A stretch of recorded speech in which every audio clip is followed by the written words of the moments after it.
Welcome back to heart stories. Car gate దగ్గరకు రాగానే guards gate open చేశారు. వీళ్ళతో పాటు వీళ్ళ సెక్యూరిటీ కూడా లోపలకు ప్రవేశించగానే గేట్ మళ్ళీ క్లోజ్ అయిపోయింది. పూర్వం రాజుల కోటను మరిపించేలా ఉన్న ఆ విశాలమైన భవనాన్ని చూసి, జై బ్రో, ఇది నిజంగా మీ ఇల్లేనా అని అడిగాడు చెర్రీ నోరు తెరుచుకుని చూస్తూ. హా హా బ్రో, ఇది మా ఇల్లే, లెట్స్ గో అంటూ తను వెళ్ళబోయి ఆగి రెస్పెక్ట్గా అందరినీ ముందు పంపించి తను వాళ్ళ వెనక వెళ్తూ నర్వస్గా ఫీల్ అవుతూ గుప్పెళ్ళు బిగించిన బుడ్డిని చూశాడు జై. వెంటనే తన గుప్పెటని తెరిచి తన వేళ్ళని బుడ్డి వేళ్ళతో కలిపి బిగించేసరికి బుడ్డి తల తిప్పి జై వైపు చూసింది. జై చిన్నగా నవ్వుతూ, ఎందుకు హనీ అంత నర్వస్ అవుతున్నావు? నేను నీ పక్కనే ఉన్నాను చూడు అని అన్నాడు. దానితో బుడ్డి నవ్వుతున్నట్లుగా చిన్న స్మైల్ ఇచ్చేసరికి వెళ్దామా అని అడిగాడు జై. అని అంటూ తల ఊపుతూ, జై నిజంగా నా డ్రెస్ బాగుందా అని అడిగింది బుడ్డి. ఆ మాట విని బుడ్డి వైపు రొమాంటిక్గా చూస్తూ, ఆ బేబీ, ఎంత బాగున్నావంటే నీ ఏజ్ సంగతి మర్చిపోయి ఇప్పటికిప్పుడే పెళ్లి చేసేసుకొని ఇలా గెస్ట్ లాగా కాకుండా నా భార్యగా, ఇంటి కోడలిగా తీసుకురావాలని ఉంది అని అన్నాడు జై పట్టుకున్న చేయిని గట్టిగా నొక్కుతూ. ఆ చేసేసుకో జై అని అంది బుడ్డి నవ్వుతూ.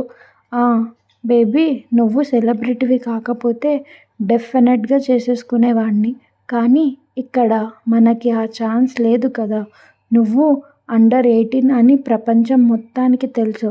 సో అంత రిస్క్ చేయలేం. పెళ్లి చేసుకొని డైరెక్ట్గా పోలీస్ స్టేషన్కి వెళ్ళడం బాగోదు కదా అన్నాడు బుడ్డి చెవి దగ్గరకు వచ్చి చిన్నగా తనకు మాత్రమే వినిపించేలాగా చెబుతూ.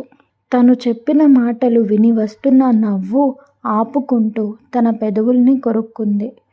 ఇంతలో ఎంట్రన్స్ డోర్ రావడంతో బుడ్డి చేయి పట్టుకునే ఒకేసారి కుడికాలు పెట్టి ఇంట్లోకి ఎంటర్ అయిన వాళ్ళని చూసి అప్పటి వరకు వచ్చిన గెస్ట్ని నవ్వుతూ ఆహ్వానిస్తున్న అనసూయ మొహంలోని భావాలు ఒక్కసారిగా మారిపోయాయి.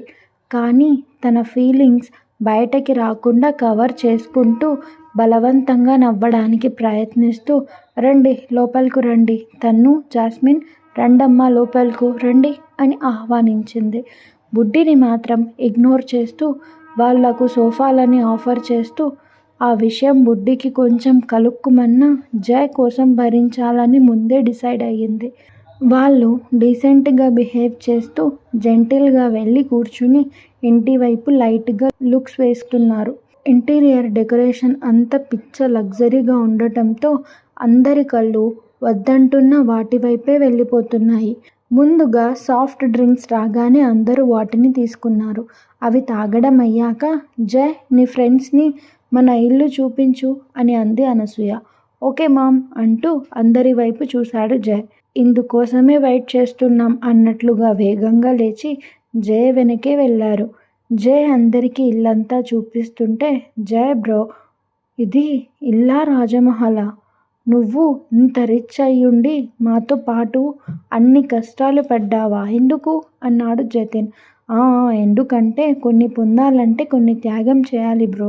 డబ్బున్న బిజినెస్లో ఉన్న నేను ఎక్కువ మందిలో గుర్తింపు తెచ్చుకోలేనని అర్థమైంది. కృష్ణాస్ గ్రూప్ చైర్మన్ కొడుకుగా నేను మా బంధువులకి ఇంకా ఏదో బిజినెస్ సర్కిల్లో కొంతమందికి తప్ప పెద్దగా తెలిసేవాణ్ణి కాదు. ఇప్పుడు చూడండి నేనెవరో ఎంతమందికి తెలిసిందో. దీనికోసమే బ్రో ఆ కష్టాలన్నీ కళ్ళు మూసుకొని భరించాను. కానీ మొదట్లో చాలా కష్టంగా ఉండేది, కానీ తర్వాత మీతో పరిచయం, మన ఫ్రెండ్షిప్, మన గోల్స్, మన కష్టాలలో మీరు నేను వేరని నాకెప్పుడు అనిపించలేదు అని అన్నాడు జై. ఆ మాట వినగానే అందరూ ఒక్కసారిగా దగ్గరకు వచ్చి రౌండ్గా ఫామ్ అయ్యి ఒకరినొకరు హగ్ చేసుకుని, థ్యాంక్ యూ బ్రో, నిజంగా ఇక్కడికి వచ్చిన తర్వాతే లైఫ్ అంటే ఏంటో తెలిసింది అన్నాడు చెర్రీ. అందరూ ఒక్కసారి తమ స్ట్రగల్స్ గుర్తు చేసుకుని ఇంకా పైకి వెళ్ళడానికి తమ 100% ఇస్తామని ప్రామిస్ చేశారు. ఆ మాటల తర్వాత ఎవరికి వారు ఎటు కుదిరితే అటు విడిపోయి ఇల్లు చూసే బిజీలో మునిగిపోయారు. తల పైకెత్తి చూసిన అనసూయకు జతిన్, రాకేష్, తన్ను ఒకవైపు వెళ్ళడం చూసి, ష్! ఈ తన్ను ఒక తింగర్ది. దీనికి దేవుడు కావాల్సిన దానికంటే కాస్త ఎక్కువే అందం ఇచ్చాడు కానీ పెసరగింజంత మెదడన్నా పెట్టడం మర్చిపోయాడు. అయినో కంపెనీలో జాయిన్ అయిన కొత్తలో జయకి బుడ్డి అంటే కేరింగ్ మాత్రమే ఉండేది. చిన్నపిల్ల అని తన పనులు చేసిపెట్టి జాగ్రత్తగా చూసేవాడు అంతే. కానీ తనకి ఆ టైంలో తన్ను అంటే ఇష్టం ఉండేది. హాలిడేస్కి ఇంటికి వచ్చినప్పుడు తనతో మాట్లాడినప్పుడు తనకి ఆ విషయం స్పష్టంగా అర్థమైంది. కానీ తర్వాత ఏం జరిగిందో, ఎప్పుడైతే వీళ్ళు కొత్తగా లాంచ్ అయ్యారో అప్పటి నుంచి అస్సలు తన్ను గురించి మాట్లాడడమే మానేశాడు. ఎంతసేపు బుడ్డి బుడ్డి బుడ్డి, పెదవుల మీద ఈ పేరు తప్ప రెండో పేరు లేదు. కోపం తన మీదే, ప్రేమ తన మీదే, అలకలు, కొట్లాటలు. ప్రపంచంలో బుడ్డి కాకుండా ఇంకా కోట్ల మంది అమ్మాయిలు ఉన్నారన్న మాటనే మర్చిపోయాడు. తన ఈ పిచ్చి ప్రేమే బుడ్డి అంటే తనకి మెల్లగా ఇరిటేషన్, కోపం, ద్వేషం, అసహ్యంలా మారడం మొదలయ్యాయి. ఇప్పుడు తనకి బుడ్డి అంటే ఎంత అసహ్యమో మాటల్లో చెప్పలేదు. తనని జయ జీవితం నుంచి తప్పించడానికి ఏం చేయడానికైనా వెనక్కి రాదు. అంత అసహ్యం.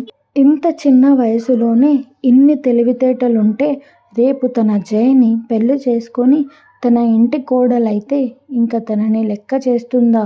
తన ఇష్టరాజ్యంగా చేసి తన పవర్కే సవాల్ విసరడం కాక తన ఇంటిని సర్కస్ కంపెనీ చేస్తుంది. నో నో, తన కంఠంలో ప్రాణం ఉండగా అలా కానివ్వదు. నా కొడుకు చూపించే కేరింగ్ని ఆసరాగా తీసుకొని మెల్లగా వాడి మనసుని, మెదడుని ఆక్రమించడానికి ఉన్న ఏ అవకాశాన్ని వదలకుండా అనుకున్నది సాధించింది. మెల్లగా తన మెదడులో నుంచి తన్నుని తప్పించేసింది. ఈ పిచ్చి మొహంది కూడా కాస్త అలర్ట్గా ఉండి ఉంటే తనది తనకి దక్కి ఉండేది. జయ తనవాడు అయ్యి ఉండేవాడు. ఇప్పటికైనా మించిపోయింది ఏమీ లేదు. ఇక నుంచైనా ఈ తింగర్ దాన్ని నేనే గైడ్ చేస్తాను.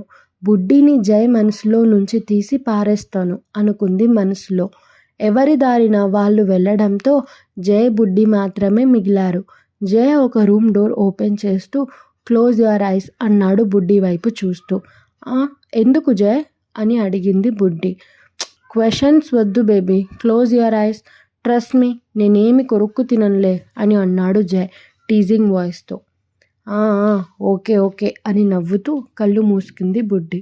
అంతకు ముందు పట్టుకున్న రూమ్ డోర్ని ఓపెన్ చేసి లోపలకు తీసుకువెళ్ళి, నేను చెప్పే వరకు కళ్ళు తెరవకూడదు అన్నాడు జయ్ మెల్లగా బుడ్డి మెడ మీద తన పెదవులతో రాస్తూ. దానితో ఒక్కసారిగా ఒళ్ళు జల్లుమనేసరికి, ఏం చేస్తున్నావు జయ్? నాకు చెక్కిలి గింతలు పెడుతున్నాయి అని అంది బుడ్డి. నిజంగా తనకి ఏమవుతుందో జయ్కి వివరంగా చెప్పలేక. ఏం చేయడం లేదు కానీ సరిగ్గా నిలబడవే అన్నాడు మెలికలు తిరుగుతున్న బుడ్డిని చూసి. మెల్లగా లైట్స్ ఆన్ చేసి, ఇప్పుడు కళ్ళు తెరువు అంటూ బుడ్డి వెనుక నిలబడి 2 చేతుల్ని నడుం చుట్టూ వేసి బ్యాక్ హగ్ చేసుకున్నాడు జయ్. మెల్లగా కళ్ళు తెరిచిన బుడ్డి ఆ రూమ్ చూసి నోరు తెరిచేసింది. బుగ్గలు సిగ్గుతో ఎర్రపడిపోయాయి. జయ్, ఇది నీ బెడ్రూమా అని అడిగింది బుడ్డి జయ్ వైపు చూస్తూ. నా కాదు బేబీ, మన బెడ్రూమ్. ఇక్కడి నుంచే మన పిల్లలు మన కోసం కోటి సంతోషాలను తీసుకువస్తారన్నమాట అన్నాడు జయ్ బుడ్డిని ఇంకా గట్టిగా అదుముకుంటూ. ఆ మాట వినగానే ఒక్కసారిగా ముందుకు తిరిగి జయని గట్టిగా కౌగిలించుకుంది బుడ్డి. I love you Jay, I love you so much. పెళ్ళవ్వగానే ఇన్స్టెంట్ కాఫీ లాగా ఇన్స్టెంట్ బేబీని ఇచ్చేవే. తను అచ్చు నీలాగే ఉండాలి. పెద్ద పెద్ద కళ్ళు, గుండ్రని మొహం, బూరెల్లాంటి బుగ్గలు, అందమైన ముక్కు, నేను ముట్టుకుంటే ఎర్రగా మారిపోయే చెవులు. ఇవి ఉన్న బుజ్జి బుడ్డిని ఇచ్చేస్తే రెండో వాళ్ళ కోసం నేను అస్సలు ఫోర్స్ చేయను. నీ ఇష్టం వచ్చినప్పుడు ఇవ్వు, పర్వాలేదు అన్నాడు జయ్ ప్రేమగా వెన్ను మీద నిమిరి చివర్లో బుడ్డి మొహాన్ని 2 చేతుల్లోకి తీసుకుని ముద్దులు పెడుతూ. నో జయ్, నాకు బాబు కావాలి. నీకు తెలుసు కదా నాకు నువ్వంటే ఎంత ఇష్టమో. సో నీలాంటి బేబీ బాయ్ కావాలి. వాడు అందంలో తండ్రిని మించిపోయాడు అనిపించుకోవాలి. అంత హ్యాండ్సమ్గా ఉండాలన్నమాట. అప్పుడే మీ మామ్కి నా మీద ఉన్న కోపం కొంచెమన్నా తగ్గుతుంది అని అంది బుడ్డి. నో వే, నాకు పాపే కావాలి. బాబు పుడితే నేను ఎత్తుకోను అన్నాడు జయ్. పాపం జయ్కి ఏం తెలుసు పైన తదాస్తు దేవతలు తిరుగుతుంటారని. వాళ్ళు ఆ మాటలకి తదాస్తు అని చెప్పి తన జీవితంలోని సంతోషాలని లాగేసుకొని తన ప్రిన్స్ని తనకు దూరం చేసి వాడి మనసులో స్థానం కోసం పెద్ద యుద్ధం చేయాల్సి వస్తుందని. Thanks for watching. Wait for next episode.